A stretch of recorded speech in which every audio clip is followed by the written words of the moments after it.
मुंबई में जुलाई का मौसम। रुखसार सुबह उठकर रसोई घर में चाय बना ही रही थी कि हालांकि बारिश होने लगी। उसने चाय के साथ साथ गर्मा गर्म पकौड़े भी तल दिए। इसके बाद तौलिया और नहाने के बाद पहनने वाले अंदरूनी कपड़े बाथरूम में रख दिए। बेडरूम में टेलीविज़न पर कोई म्यूजियम चैनल चल रहा था। पकौड़े तलने के बाद रुखसार ने खिड़की बंद कर दी और टेलीविज़न की आवाज़ तेज कर दी। वह डांस करने लगी और मस्ती में खुद को दीवार पर रगड़े हुए लगे बड़े आईने में देखने लगी। रुखसार ने काले रंग की नाइटी पहनी हुई थी। 35 साल की विधवा होते हुए भी उसने अपने बदन को काफ़ी मेंटेन किया हुआ था। रुखसार मस्ती में डांस कर ही रही थी कि तभी दरवाजे में बेल बजी। उसने टीवी की आवाज़ कम कर दी और एक दुपट्टा सिर पर रख लिया। रुखसार ने दरवाज़ा खोला। बाहर कुरियर वाला था, 25 साल का जवान लड़का। वह कहने लगा, कुरियर है रुखसार खान के नाम से। रुखसार को याद आया कि उसने ऑनलाइन शॉपिंग साइट से अपने लिए एक मोबाइल फ़ोन बुक किया था। वह बोली, मेरा ही नाम रुखसार है। लड़के ने दस्तखत करने के लिए उसे पेन दिया। पेन देते समय उसके हाथ रुखसार की उंगलियों को छू गए थे। रुखसार ने एक नज़र उसकी ओर देखा और दस्तखत कर दिए। रुखसार ने 5200 रुपये दिए तो लड़के ने 200 रुपये वापस कर दिए और बोला, 200 रुपये डिस्काउंट चल रहा है। रुखसार ने उस लड़के को ध्यान से देखा जिसने आज के बेईमानी के ज़माने में भी ईमानदारी से सच कहा और 200 रुपये वापस कर दिए थे। थोड़ी देर बाद वह लड़का बोला, थोड़ा पानी मिलेगा? रुखसार ने पूछा। पूरा दरवाज़ा खोला और बोली, तुम तो काफ़ी भीग भी गए हो, अंदर आ जाओ। रुखसार ने मोबाइल वाला डब्बा अलमारी में रखा और रसोई में पानी लेने चली गई। उसने अपनी छाती से दुपट्टे को अलग कर दिया था। कुछ देर बाद रुखसार ने अपने लड़के को पानी दिया। पानी देते समय जैसे ही वह थोड़ा झुकी, लड़के की नज़र उसके उभारों पर जा टिकी। उसकी आंखें बड़ी बड़ी हो गईं। पानी पीते पीते वह लड़का नज़र बचाकर रुखसार के उभारों को देख रहा था कि अचानक उसने छींक दिया। रुखसार बोली, तुम्हें तो सर्दी लग गई है, अभी बारिश भी तेज है, तुम चाहो तो थोड़ी देर यहाँ रुक सकते हो। तुम्हारे कपड़े भी काफ़ी भीग गए हैं, चाहो तो बाथरूम में जाकर फ्रेश हो सकते हो। वह लड़का बाथरूम में चला गया। दरवाज़ा बंद कर के लाइट जलाई। वहाँ रुखसार ने नहाने के लिए तौलिया और अंदरूनी कपड़े पहले से ही रखे हुए थे। लड़के ने कमीज निकालकर उसे तौलिया को पहले चूमा, फिर उसे अपने बदन को पोंछा। उसने रुखसार के ब्रा को अपने हाथ में लिया ही था कि तभी दरवाजे पर दस्तक हुई। उसने ब्रा को वहीं पर रख दिया और थोड़ा सा दरवाज़ा खोला। रुखसार ने उसको काले रंग का कुर्ता दिया और बोली, यह लो, इसे पहन लेना।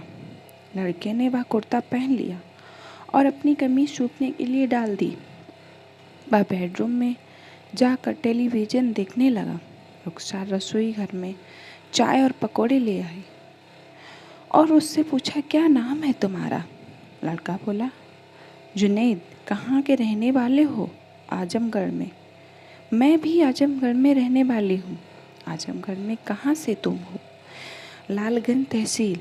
मैं निजामाबाद का रहने वाली हूँ। लालगंज में हमारे काफ़ी रिश्तेदार रहते हैं। अम्मी को वहाँ की पैदाइश है। और कौन कौन रहता है आपके साथ? सिर्फ मैं और आपके शौहर। उनकी मौत हो गई है, माफ़ करना, पर कैसे? रुखसार ने बताया कि वह किस साल 2013 में मुजफ्फरनगर दंगे में उसके शौहर के साथ ससुराल के सभी लोग मारे गए थे। यह बताते हुए रुखसार की आंखें नम हो गईं। जुनैद ने उसको दुख बताने की कोशिश की और अपने बारे में बताया कि उसने आजमगढ़ में बीटेक की पढ़ाई की है और वह मालवाड़ी में अपने चाचा के साथ पिछले 1 साल से रह रहा है। जब उसे अपनी फील्ड मैकेनिकल इंजीनियरिंग में कोई नौकरी नहीं मिली तो अपनी कुरियर कंपनी में नौकरी शुरू कर दी। उन दोनों की बातें करते करते 1 घंटा हो गया था। रुखसार जुनैद को अपने तस्वीरें दिखाने लगी। जुनैद बोला, तब आप किसी खूबसूरत अप्सरा से कम नहीं थी। रुखसार ने मुस्कुराते हुए कहा, अच्छा, और वह खाली प्लेट और कप लेकर रसोई घर में चली गई।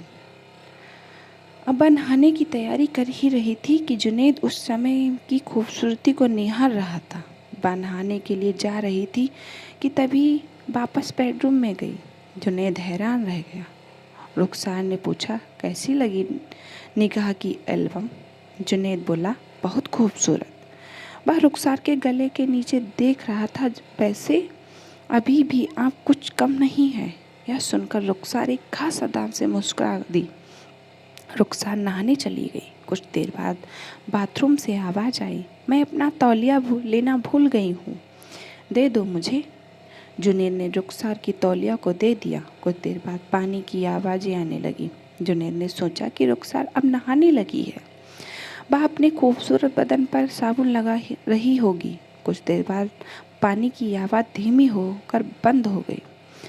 रुखसार नहाकर बाहर आई। उसने काले रंग का लहंगा और काले रंग की चोली पहनी थी। छाती पर दुपट्टा था और सिर पर तौलिया बांधा हुआ था। जुनैद रुखसार को देखकर भी अनजान बना टीवी देख रहा था। रुखसार आईने के सामने खड़ी थी। उसने अपने पूरे बाल खोल दिए। खोले हुए लंबे बाल उसकी खूबसूरती को बढ़ा रहे थे। जुनैद के मन में आया कि वह चुपके से उठकर रुखसार की कमर पकड़कर उसे पूरी तरह दबा ले। तभी रुखसार ने जुनैद की तरफ देखा। इससे जुनैद घबरा गया और अपनी चोर नज़रों को टीवी पर लगा दिया। कुछ देर बाद रुखसार ने अलमारी से वह मोबाइल निकाला जो जुनैद लेकर आया था। वह उसके फीचर के बारे में जुनैद से पूछने लगी कि उसके पास आकर बैठ गई। जुनैद ने रुखसार को वह फ़ोन चलाना सिखाया और अपनी उंगलियों से उसकी मुलायम उंगलियों को पकड़कर मोबाइल से अलग अलग फीचर बताने लगा। इस बीच बीच में जुनैद का हाथ रुखसार के हाथ को छू भी जाता था। वह रुखसार ने बुरा नहीं माना। इससे जुनैद हिम्मत पड़ गई।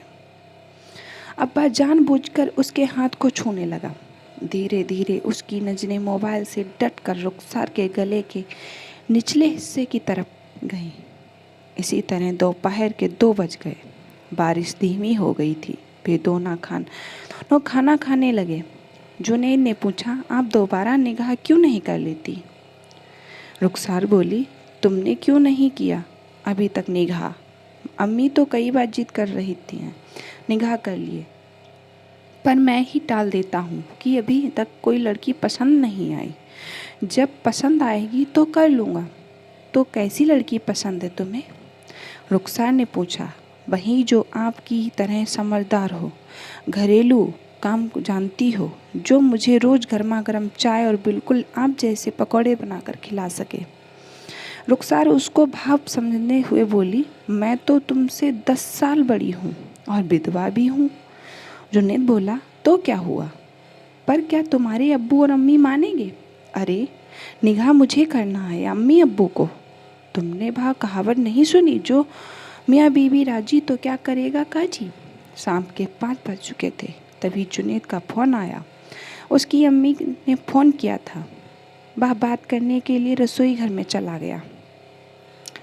रुखसार दीवार में कान लगाकर जुनैद की बातें सुन रही थी। जुनैद ने भाप लिया था कि रुखसार पास ही है। तभी जुनैद बोला, नहीं अम्मी, अब लड़की देखने की ज़रूरत नहीं है, मुझे एक लड़की पसंद है। यह सुनकर रुखसार शर्मा गई और नज़रें बचाकर जुनैद को देखने लगी। इसके बाद जुनैद ने फ़ोन काट दिया। रुखसार पीछे से आकर उससे लिपट गई। जुनैद ने उसे अपनी बाहों में भर लिया। रुखसार बोली, तुमने तो अपनी अम्मी से बात कर ली है, मुझे भी अपने अम्मी अब्बू से बात करनी होगी। अच्छा, तुम्हें घर नहीं जाना क्या? रात के 7 बज चुके हैं।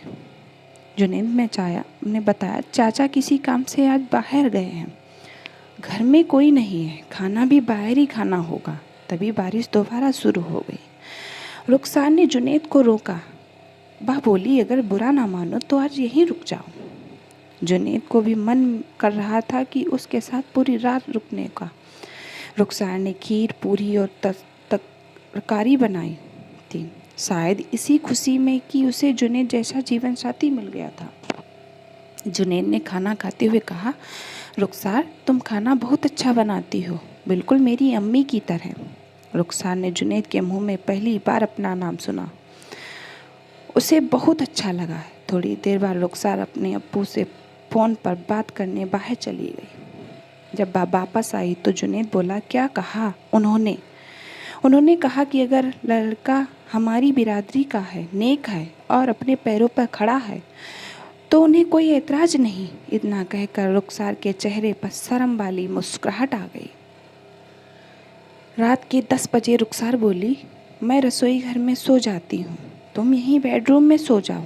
नहीं, मैं वहाँ सो जाऊँगा और तुम बेडरूम में सोना, क्योंकि यह घर तो तुम्हारा है, पर निगाह के बाद तो तुम्हारा भी हो जाएगा।